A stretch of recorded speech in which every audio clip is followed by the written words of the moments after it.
Good evening. আজকের current affairs. সম্প্রতি ZIG নামে নতুন মুদ্রা এনেছে জিম্বাবুয়ে।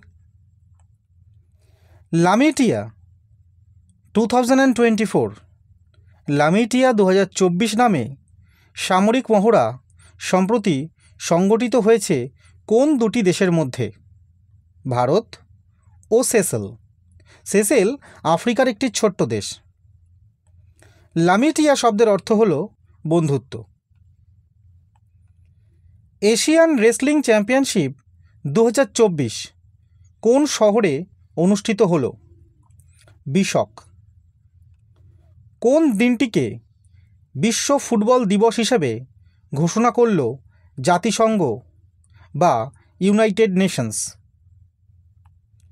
25 মে, 25শে মে।